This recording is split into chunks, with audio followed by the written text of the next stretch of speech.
trying something a little different for this episode. This series of Hill versus Men on Card, like close up. Ooh. But anyways, just fooling around, having fun. For this episode, I was going to do something different as the first one, but I decided to record this one a couple of days after the death of Jim the Anvil Neidhart. And there's been quite a few wrestler deaths of late.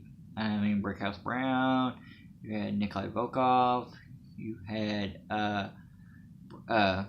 Brian Christopher, Jerry Lawler's son. Some really cool entertainers who I all enjoyed all their work. And recently got to see more of Nikolai Volkov I haven't seen before. I've never seen his Mid-South stuff or other places before. But, so, with Jim Anvil Neidhart is a little bit different because when I was young with wrestling, and yes, this is a toy unwrapping unboxing podcast, but I want to talk a little bit about that. When I was young, you made choices with tag teams. You either liked Rock and Roll Express or Midnight Express. You either liked the Hart Foundation or the British Bulldogs. You couldn't like both. And I didn't like the British Bulldogs that much. I liked the Hart Foundation. Cool. I like pink. See? Even though it's more red these days. So I loved it. And with the WWE, one of the biggest things of that time was that attracted me as a lifelong NWA fan, and it's still my favorite kind of wrestling was that era NWA when I was younger. But the larger in life figures, and it with people like Andre the Giant, Hulk Hogan, and others. Jim Anvil Neidhart was a larger in life figure. He was really cool. He had that really crazy laugh and his mannerisms and the whole time.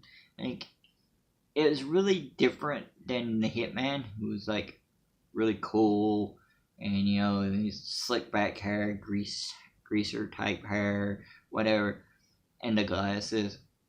Which Jim Anvil Neidhart was more he's rough and rugged, but and paired with Jimmy Hart, I think it even made it more interesting of a team. But yeah, I love Jim Anvil Neidhart. As a kid, I always wanted to see the Hart Foundation go against the Midnight Express. I always thought that would have been super cool. But so I am going to kind of talk about a figure. I've only got one Jim Anvil Neidhart figure, and that's this one from the Hart Foundation Battle Pack, which I like a lot. I actually like the other Battle Pack, which has him more in the early 80s in the blue outfit, which was what I originally seen him in, which I think was a Coliseum video. It had a Battle Royal. It had been the first ever sort of Royal Rumble when I think the Hart Foundation were the last ones in there with Andre, if I'm mistaken. But I like this one better because it had the pink and everything. And they came with the tag belts. No, this wasn't about Christmas Battle Pack. This was the elites, the double elites of him and Brett. I actually got these on sale at Big Lots. So you can tell I'm not an action figure expert. But I got these on sale at Big Lots. And that's why I didn't get the Battle Pack, because I kind of have a rule, unless it's Sting, who I have 800 figures of, the only figures I really buy multiples of is him. So I usually, unless the figure's so much better, I usually only buy one of every figure. So I've gotten 2 Dusty Roses, 2 Alexa Blisses, and then a crap load of Stings. So I didn't buy the second one. But this is a really, really cool figure, and this one's got the tag team belts, as you can see right there. My favorite tag team belts are these, and the NWA titles, the one that's kind of like the old WWF title, but the first ones I've seen, the Rock and Roll Express had every time, but they're kind of like eagle looking. I'm sure there's a name for it, but those were my favorite tag team titles. This is a really cool figure, and Jim Anvil Neidhart was a really cool wrestler. In a lot of ways, he was like that tag team, like where one of them did really great and the other one kind of fell to the side, even though he's really quality. Jim Neidhart was a really quality wrestler. Um, I wish like he'd gotten to show more than what he does. If you see some of his matches in like Stampede Wrestling and such, like he showed more. WWF tended to like limit some of their stuff. Some of the wrestlers. I mean, hell, Andre was always like limited there. I know he's doing bigger stuff. But anyways, this was an open figure, and I thought I'd look at it and pay tribute to Jim Davo Neidhart, who was a big part of my childhood because my cousin loved the British Bulldogs, and I loved the Hart Foundation, so we like hated on each other a lot there because of that. Yeah, so it's sad. I mean, public figures are something that you're missing what they contributed to you, what they gave to you, the entertainment they gave to you, and with someone like him, that's what we miss. We miss never having that chance of having a new experience, a new song by somebody, a new book by somebody, because it's gone now.